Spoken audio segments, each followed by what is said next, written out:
یوں تو قرآن کریم میں توحید کے دلائل تقریباً ہر صورت کے اندر بیان کیے گئے ہیں اور تفصیل کے ساتھ بیان فرمائے گئے ہیں، لیکن یہاں چونکہ اسلام کی بنیاد کا بیان کرنا مقصود ہے تو اختصار کے ساتھ اسلام کے تینوں بنیادی عقیدوں کا ذکر کیا گیا ہے۔ ان میں سے توحید کا ذکر ان آیتوں میں ہے، جس کی تفصیل میں نے ابھی آپ کے سامنے پیش کی۔ اب اس کے بعد دوسرے عقیدے کا بیان ہے، یعنی رسالت کا۔ رسالت کے عقیدے کا مطلب یہ ہے کہ اللہ تبارک و تعالی اپنے احکام اور اپنے دین کی تعلیمات کو انسانوں تک پہنچانے کے لیے وقتاً فوقتاً کچھ پیغمبر بھیجتا ہے۔ ان پیغمبروں پر وحی نازل ہوتی ہے اور بعض اوقات وہ وحی ایک کتاب کی صورت اختیار کرتی ہے جو آسمانی کتاب کہلاتی ہے، اور اس میں انسانوں کی ہدایت کے لیے یہ احکام درج ہوتے ہیں کہ کون سی چیزیں ان کے لیے کرنی ضروری ہیں، کن سے اجتناب ضروری ہے، کون سی چیز اچھی ہے، کون سی بری ہے۔ یہ پیغمبروں کا سلسلہ اللہ تبارک و تعالی نے اس وقت سے شروع کیا ہوا ہے جب سے کہ انسان کو پیدا کیا، اور اگر غور سے دیکھا جائے تو اللہ تبارک و تعالی کے وجود اور اس کی توحید اور اس کی حکمت بالغہ پر اگر ایمان ہے تو اس کا لازمی نتیجہ یہ ہونا چاہیے کہ رسالت پر بھی ایمان ہو، اس لیے کہ اللہ تبارک و تعالی کی رحمت اور حکمت دونوں سے یہ بات بعید ہے کہ وہ انسان کو دنیا میں بھیج تو دے، دنیا میں پیدا کر دے، اور اس دنیا میں پیدا کر دے جہاں پر کہ خیر اور شر دونوں کا معرکہ جاری ہے، یا اگر وہ جگہ ایسی ہوتی جہاں پر کہ خیر ہی خیر ہوتی اور شر کا کوئی وجود نہ ہوتا، بھلائی ہی بھلائی ہوتی، نیکی ہی نیکی ہوتی، بدی کا کوئی وجود نہ ہوتا، تب تو بات کچھ سمجھ میں آ سکتی تھی کہ اللہ تبارک و تعالیٰ کو رہنمائی کی حاجت نہیں۔ لیکن اللہ تبارک و تعالیٰ نے اس دنیا میں بھیجا جس میں خیر بھی ہے، شر بھی ہے، اچھائی بھی ہے، برائی بھی ہے، نیکی بھی ہے، بدی بھی ہے، تو اس میں انسان کو یہ فیصلہ کرنا پڑتا ہے کہ کون سا کام وہ کرے اور کون سا کام چھوڑے۔ تو یہ بات اللہ تعالیٰ کی رحمت اور حکمت سے بہت بعید ہے کہ وہ انسان کو ایسی دنیا میں بھیج تو دے اور اس کو کوئی ایسے رہنما اصول نہ بتائے کہ تمہیں اس دنیا میں کس طرح زندگی گزارنی ہے، کون سی چیز اچھی ہے، کون سی بری ہے، کون سا عمل نیک ہے، کون سا بد ہے، اور کس طرح زندگی کا ڈھانچہ انسان کو بنانا چاہیے۔ یہ بات اللہ تبارک و تعالیٰ کی رحمت سے بعید ہے کہ انسان کو یہ ساری باتیں بتائے بغیر اندھیرے میں چھوڑ دے۔ لہذا اللہ تبارک و تعالیٰ نے چونکہ انسان کو پیدا کیا ہے تو پھر اس کی رہنمائی کے لیے ایک ایسا نظام بھی بنایا ہے کہ وقتاً فوقتاً اسے اللہ تعالیٰ کے احکام پہنچائے جا سکیں۔ اسی نظام کا نام رسالت ہے، جو انبیاء کرام علیہ الصلوۃ والسلام کے ذریعے پیغامات پہنچائے جاتے ہیں، ان پر وحی نازل کی جاتی ہے، اور پھر ان کے ذریعے یہ بتایا جاتا ہے کہ انسان کو زندگی کس طرح گزارنی چاہیے اور اللہ تعالیٰ کی بندگی کا طریقہ کیا ہے۔ جس بندگی کا ذکر پچھلی آیتوں میں تھا کہ اللہ اپنے پروردگار کی بندگی کرو، تو بندگی کیسے کرو، بندگی کا طریقہ کیا ہو، یہ ساری باتیں انبیاء کرام علیہ السلام کے ذریعے اللہ تبارک و تعالی انسانوں تک پہنچاتا ہے، اور اسی سلسلے کو اللہ تبارک و تعالی نے جاری رکھا ہے اس وقت سے جب سے کہ حضرت آدم علیہ السلام کو پیدا کیا تھا، کیونکہ وہ پہلے پیغمبر تھے، اور یہ سلسلہ پیغمبری کا جاری رہا یہاں تک کہ حضور نبی کریم سرور دو عالم محمد مصطفیٰ صلی اللہ علیہ وسلم پر اس رسالت کے مبارک سلسلے کی تکمیل ہو گئی۔ آپ آخری پیغمبر تھے، آپ پر نازل ہونے والی آخری وحی تھی، آپ نے جو کچھ ہم کو پہنچایا وہ اللہ تبارک و تعالیٰ کا وہ آخری پیغام تھا جو قیامت تک کے انسانوں کے لیے واجب العمل کیا گیا، اور آپ پر جو کتاب اتاری گئی یعنی قرآن کریم وہ بھی اللہ تعالیٰ کی آخری آسمانی کتاب ہے۔ لہذا رسالت کے عقیدے پر عمل کرنے کے لیے دو باتیں ضروری ہیں۔ ایک تو یہ کہ جتنے انبیاء کرام اللہ تبارک و تعالیٰ نے بھیجے ہیں ان سب پر ایمان ہو کہ سب وہ اللہ کے پیغمبر تھے، سچے تھے، اپنے اپنے وقتوں میں اللہ تعالیٰ کے احکام لے کر آئے تھے، اور دوسرا یہ کہ نبی کریم سرور دو عالم صلی اللہ علیہ وسلم اللہ تبارک و تعالیٰ کے سچے پیغمبر تھے، اور آپ آخری پیغمبر تھے۔ آپ کے اوپر نبوت کی اور نبوت کا اور رسالت کا سلسلہ تمام ہو گیا، کیونکہ خود اللہ تعالیٰ نے ان کو خاتم النبیین قرار دیا ہے سورہ احزاب میں، جیسا کہ تفصیل سے انشاءاللہ سورہ احزاب میں آئے گا کہ آپ کو خاتم النبیین قرار دیا گیا کہ آخری نبی آپ ہیں، اور خود رسول کریم صلی اللہ علیہ وسلم نے فرما دیا کہ میرے بعد کوئی نبی نہیں آ سکتا۔ لہذا کسی بھی معنی میں کسی انسان کے لیے اب یہ گنجائش نہیں ہے کہ وہ نبی اپنے آپ کو نبی قرار دے، کسی بھی معنی میں، چاہے وہ تشریعی نبوت ہو یا غیر تشریعی نبوت ہو، چاہے وہ کسی بھی قسم کی نبوت کا دعویٰ کرے تو وہ کسی بھی اعتبار سے قابل قبول نہیں ہے، اور وہ عقیدہ رسالت کے خلاف ہے۔ لہذا عقیدہ رسالت میں یہ بھی ضروری ہے کہ پچھلے انبیاء کرام پر ایمان لایا جائے، یہ بھی ضروری ہے کہ نبی کریم صلی اللہ علیہ وسلم کی رسالت پر، آپ کے لائی ہوئی کتاب قرآن کریم پر ایمان لایا جائے، اور یہ بھی ضروری ہے کہ رسول اللہ صلی اللہ علیہ وسلم کی نبوت کو آخری نبوت قرار دیا جائے، اور اس کے آپ کے بعد نبوت کے دروازے کو، رسالت کے دروازے کو سمجھا جائے، اور یہ یقین کیا جائے، اس پر ایمان رکھا جائے کہ وہ دروازہ بند ہے، اور اب اگر کوئی شخص نبوت کا دعویٰ کرے گا تو وہ پرلے درجے کا جھوٹا اور دجال اور کذاب ہوگا۔ یہ سب باتیں اس رسالت کے عقیدے کے اندر سمائی ہوئی ہیں۔ اور پھر آگے اب جو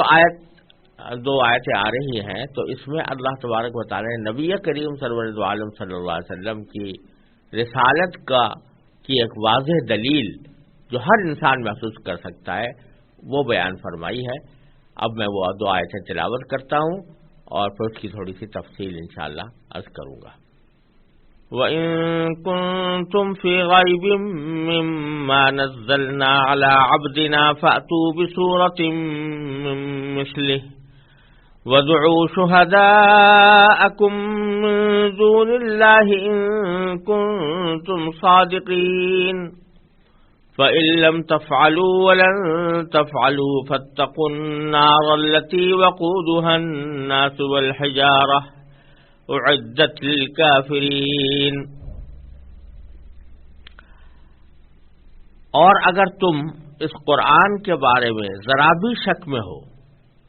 جو ہم نے اپنے بندے پر اتارا ہے تو اس جیسی کوئی ایک صورت ہی بنا لاؤ، اور اگر سچے ہو تو اللہ کے سوا اپنے تمام مددگاروں کو بلا لو۔ پھر بھی اگر تم یہ کام نہ کر سکو اور یقیناً کبھی نہ کر نہیں سکو گے تو ڈرو اس آگ سے جس کا ایندھن انسان اور پتھر ہوں گے، وہ کافروں کے لیے تیار کی گئی ہے۔ ان دو آیتوں میں اللہ تبارک و تعالی نے نبی کریم سرور دو عالم صلی اللہ علیہ وسلم کی رسالت کا تذکرہ فرمایا ہے۔ دوسرے الفاظ میں آپ یہ کہہ سکتے ہیں کہ پہلی دو آیتیں لا الہ الا اللہ کے بیان میں تھیں، اور یہ دو آیتیں محمد الرسول اللہ کے بیان میں ہیں، جو دونوں مل کر کلمہ طیبہ بنتا ہے جس سے انسان مسلمان ہوتا ہے۔ تو نبی کریم سرور دو عالم صلی اللہ علیہ وسلم کی رسالت اور آپ کے سچے پیغمبر ہونے پر یوں تو بہت سی دلیلیں موجود تھیں. یہ دلیل ہی کیا کم تھی کہ رسول کریم سرور دو عالم صلی اللہ علیہ وسلم نے 40 سال مکے کے لوگوں میں اس حالت میں گزارے تھے کہ ان میں سے ہر شخص اس بات کا معترف تھا کہ آپ سچے ہیں اور امانت دار ہیں. لوگ اپنی امانتیں لے جا کر آپ کے پاس رکھواتے تھے. جو بات نبی کریم صلی اللہ علیہ وسلم کے زبان سے نکل جاتی اس کو 16 آنے لوگ درست مانتے تھے، اور اسی لیے آپ کا لقب اس معاشرے میں صادق اور امین تھا. صادق کے معنی سچا اور امین کے معنی امانت دار. یہ بات بالکل واضح تھی. آپ کی تمام زندگی حیات طیبہ 40 سال تک نبوت سے پہلے کی زندگی وہ ایک کھلی کتاب کی طرح اہل مکہ کے سامنے موجود تھی. اور یہ بات بالکل واضح ہے کہ جب کوئی شخص اپنی عام زندگی میں جس نے کبھی جھوٹ نہ بولا ہو تو وہ اللہ کے اوپر کوئی بہتان باندھے اور اللہ کے اوپر بہتان باندھ کر یہ کہے کہ اسے مجھے پیغمبر بنا کر بھیجا، اتنا بڑا جھوٹا دعویٰ کر بیٹھے اچانک، یہ بہت ہی بعید بات ہے. اللہ تعالیٰ کے پیغمبر، اللہ تبارک و تعالیٰ اپنے پیغمبر ایسے بھیجتا ہے. ہر قوم میں جو بھی پیغمبر آئے ہیں وہ ایسے ہوتے ہیں کہ ان کی پیغمبری سے پہلے کی زندگی لوگوں کے سامنے ہوتی ہے اور وہ ان کے عادات کو، ان کے اطوار کو، ان کے کردار کو پرکھ چکے ہوتے ہیں. ان کی سچائی لوگوں پر واضح ہوتی ہے. پھر وہ اللہ تعالیٰ کی طرف سے اگر پیغمبر ہونے کا دعویٰ کرتے ہیں تو اول تو ان کو کسی مزید دلیل کی ضرورت نہیں ہوتی. سننے والے کو اتنا ہی سمجھ لینا کافی ہوتا ہے کہ ان نے ساری زندگی کبھی جھوٹ نہیں بولا، تو اب ان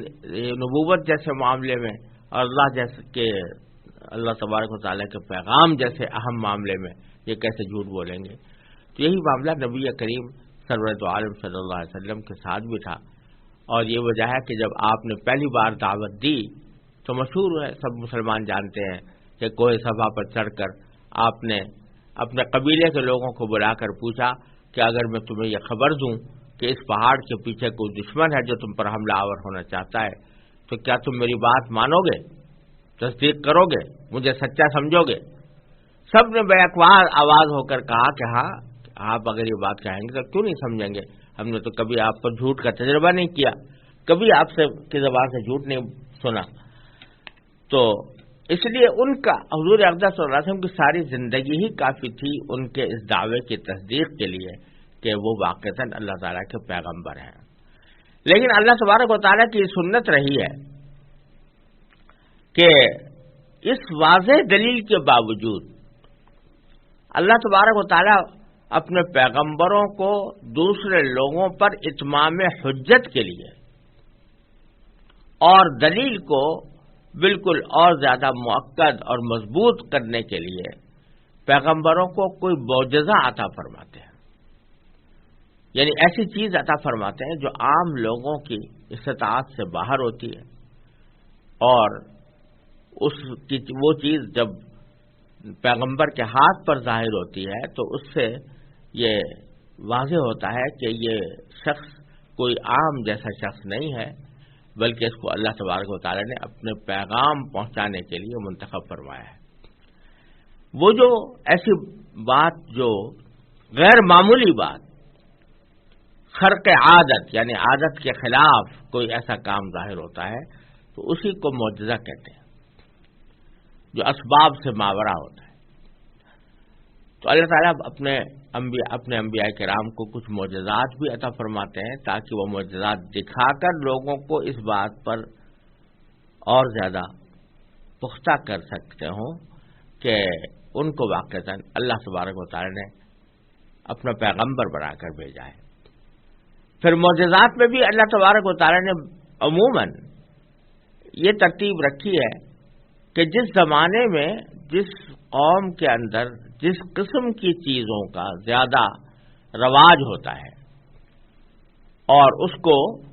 افضلیت کا معیار سمجھا جاتا ہے یا اس کو قابل فخر سمجھا جاتا ہے، اسی کو وہی چیز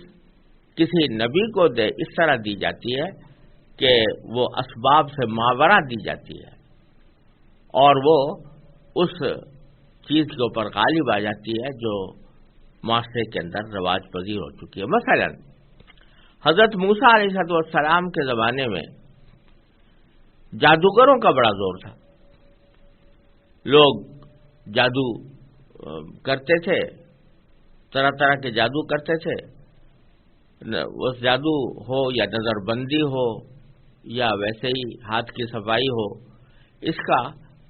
اس زمانے میں بڑا رواج تھا، اور جو شخص جتنا بڑا جادو دکھاتا اس کو معاشرے میں اتنا ہی بڑا انسان سمجھا جاتا، اس کی تعظیم کی جاتی۔ تو اللہ تبارک و تعالی نے اس زمانے میں جو معجزہ حضرت موسیٰ علیہ السلام کو عطا فرمایا وہ ایسا تھا کہ جو تھا تو اسی قسم کا جیسا کہ جادوگر لوگ کیا کرتے تھے، لیکن وہ ایسا قوی اور مضبوط تھا کہ جس نے تمام جادوگروں کے جادوؤں کو شکست دے دی اور سب کو نیچا دکھا دیا۔ تو ان کو ایک عصا زمین پر ڈال کر اس کو سانپ کی شکل میں تبدیل ہو جانا اور پھر اس سانپ کا باقی جادوگروں دوسرے جادوگروں کے بنائے ہوئے سانپوں کو نگل جانا، اس نے بالکل یہ بات علم نشرح کر دی کہ جو چیز یہ دکھا رہے ہیں یہ اس قسم کا جادو ہرگز نہیں ہے جو جادوگر دکھایا کرتے ہیں، یہ عالم اسباب سے ماورا اللہ تعالیٰ کی نصرت اور اللہ تعالیٰ کی مدد کے ذریعے کوئی چیز دی گئی ہے۔ چنانچہ ان سب سے پہلے تبھی حضرت موسیٰ علیہ السلام کے اس معجزے کو دیکھ کر وہی جادوگر جو ان کا مقابلہ کرنے کے لیے آئے تھے وہ سب سے پہلے سجدے میں گر گئے، اور ان کے اوپر یہ بات جب واضح ہو گئی کہ جادو نہیں ہو سکتا، یہ اللہ تبارک و تعالیٰ کا کوئی خاص لطیف معاملہ ہے جو انصاف کے ساتھ کیا جا رہا ہے، تو اس واسطے ان کو یقین آ گیا کہ اللہ کے پیغمبر ہیں۔ حضرت عیسیٰ علیہ السلام کے بارے میں کہتے ہیں کہ اس زمانے میں علم طب کا بڑا زور تھا اور لوگ طبیبوں کو بڑا اونچا مقام دیتے تھے اور ان سے علاج کرواتے تھے، ان کے علم کو علم سمجھتے تھے، ان کی معاشرے میں تعظیم و تکریم کی جاتی تھی۔ تو اللہ تبارک و تعالیٰ نے حضرت عیسیٰ علیہ السلام کو جو معجزات عطا فرمائے ان کا تعلق طب جیسا تھا کہ طبیب لوگ دوا دے کر علاج کرتے تھے، حضرت عیسیٰ علیہ السلام کسی دوا کے واسطے کے بغیر، کسی دوا کے کو استعمال کیے بغیر اپنا دست مبارک رکھ کر اور ان کا علاج اس طرح کرتے تھے کہ اللہ تعالیٰ ان کو شفا عطا فرما دیا کرتے تھے۔ ان دواؤں میں تو کسی کو شفا ہوئی کسی کو نہ ہوئی، لیکن حضرت عیسیٰ علیہ السلام کو اللہ تبارک و تعالیٰ نے یہ معجزہ عطا فرمایا تھا کہ وہ جب ہاتھ پھیر دیتے تو شفا ہو ہی جاتی تھی، اللہ تعالیٰ شفا کر ہی دیتے تھے۔ اور عام طبیب جن امراض کا علاج کرنے پر قادر نہیں ہوتے، مثلا کوئی مادرزاد اندھا ہے، مادرزاد نابینا ہے، تو اس کو بینائی واپس دلانا کسی کے بس کا کام نہیں، کوئی طب اس کی مدد نہیں کر سکتی۔ تو لیکن حضرت عیسیٰ علیہ السلام کو اللہ تعالیٰ نے معجزہ عطا فرمایا کہ وہ مادرزاد نابینا کو بھی ان کے ہاتھ پھیرنے سے اللہ تبارک و تعالیٰ بینائی عطا فرما دیتے تھے۔ اسی طرح کوڑی کو، جو اس زمانے میں کوئی قابل علاج مرض نہیں تھا، لیکن حضرت عیسیٰ علیہ السلام اس کو اللہ تعالیٰ کے حکم سے شفا اس کو ٹھیک کر دیتے تھے، تو جس کا ذکر قرآن کریم میں آگے آئے گا۔ تو ہر دور میں عموماً اس قسم کا معجزہ نبی کو دیا جاتا ہے جس قسم کی چیزوں کا اس زمانے میں اتنا رواج ہو کہ ان کو قابل فخر سمجھا جاتا ہو۔ حضور نبی کریم سرور دو عالم صلی اللہ علیہ وسلم جب عرب میں تشریف لائے تو عربوں میں جس چیز کا سب سے زیادہ رواج تھا اور جس کو بہت قابل فخر سمجھا جاتا تھا وہ عربوں کی فصاحت و بلاغت تھی، ان کی شاعری، ان کا ادب اور ان کی فصاحت و بلاغت۔ یہ اتنے اپنے فساد و بلاغت پر ناز کرتے تھے کہ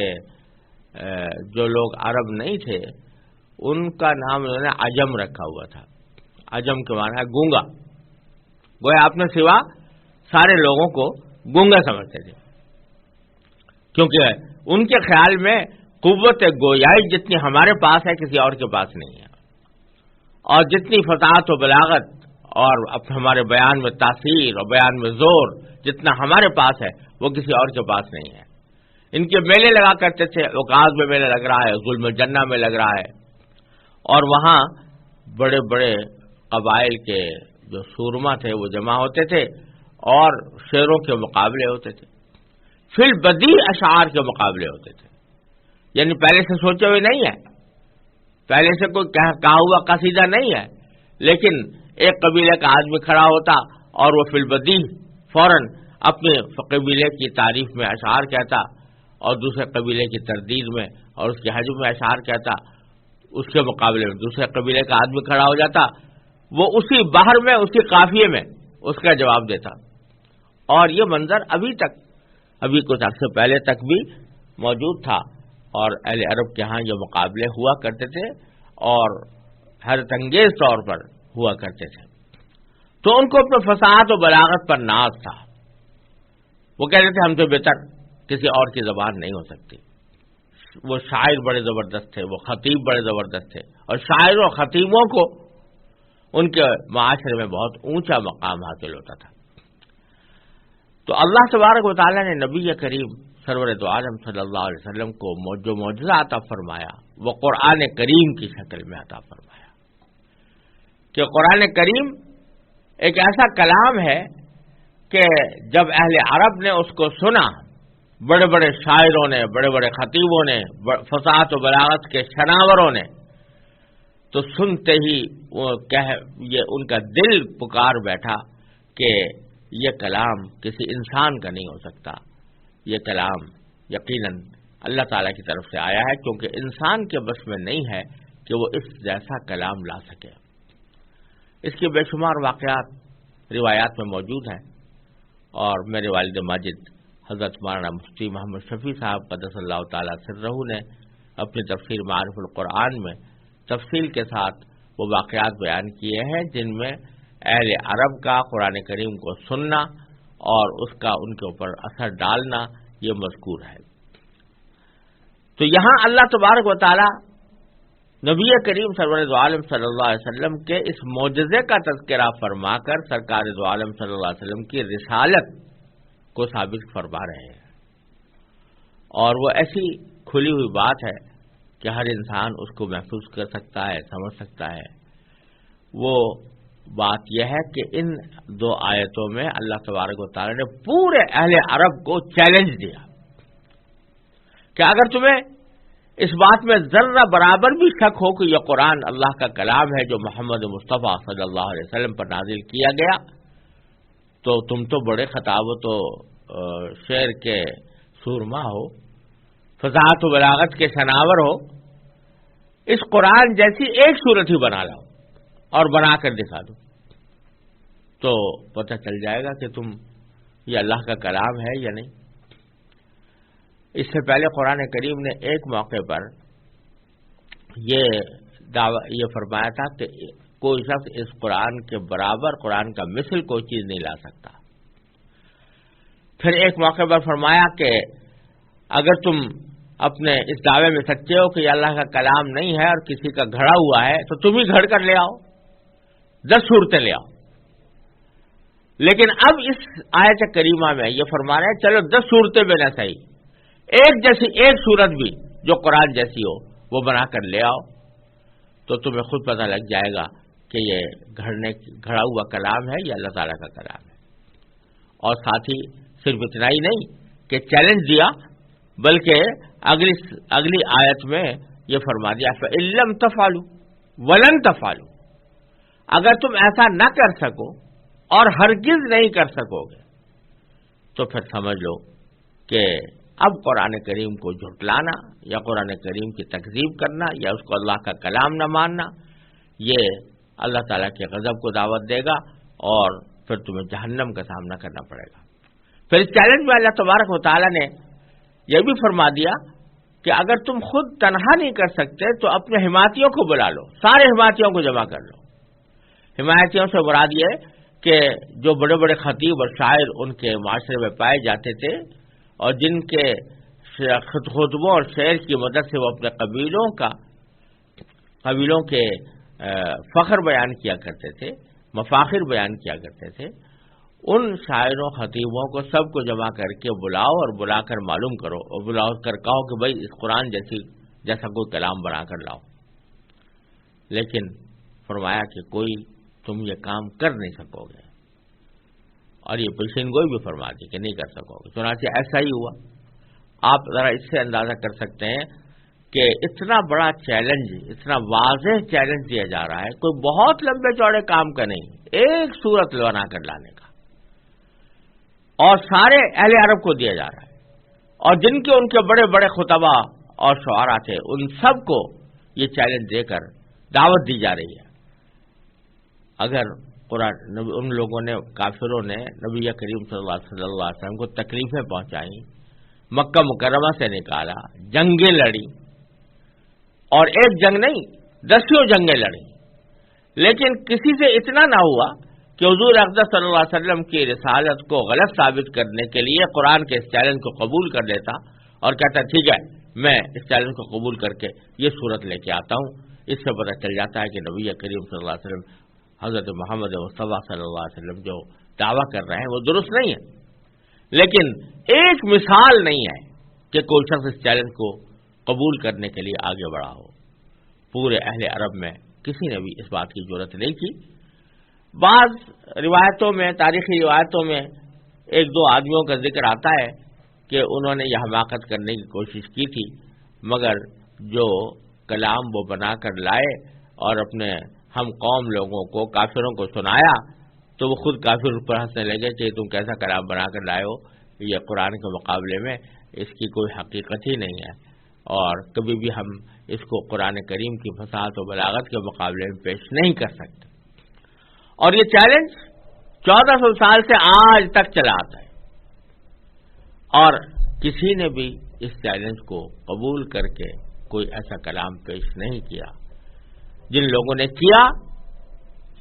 دوسرے غیر جانبدار لوگوں نے، خود کافر لوگوں نے یہ کہہ دیا کہ یہ تمہارا یہ کلام قرآن کے برابر نہیں ہو سکتا اور قرآن کی فصاحت و بلاغت کے جیسا نہیں ہو سکتا۔ وہ فصاحت و بلاغت کیا ہے اور کس طرح، کیا اسلوب ہے، اس کو سمجھنے کے لیے عربی زبان کی مہارت بھی درکار ہے اور عربی زبان کا ذوق بھی درکار ہے۔ اس ذوق سے تفصیل میں جانے کی ضرورت نہیں ہے۔ خود میں نے اپنی کتاب علوم القرآن میں اس کے اوپر مفصل بحث کی ہے اور قرآن کریم کے اعجاز کے وجوہ بیان کیے ہیں کہ وہ کیوں معجزہ ہے، کن کن حیثیتوں سے وہ معجزہ ہے۔ تو اگر کسی کو ضرورت ہو تو وہ اس کو دیکھ سکتا ہے، لیکن یہ بات بہرحال ہر انسان کے لیے کھلی ہوئی ہے کہ یہ چیلنج دیا گیا، سارے اہل عرب کو دیا گیا، کوئی اس چیلنج کو قبول کرنے کے لیے آگے نہیں بڑھا اور کسی نے کوئی ایسی صورت پیش نہیں کی جو بالکل واضح دو ٹوک اس بات کی دلیل ہے کہ رسول کریم سرور عالم صلی اللہ علیہ وسلم سچے رسول تھے اور آپ پر جو کتاب نازل ہوئی وہ اللہ تعالیٰ کا کلام ہے اور وہ آج تک اپنی اصل صورت میں محفوظ چلا آتا ہے۔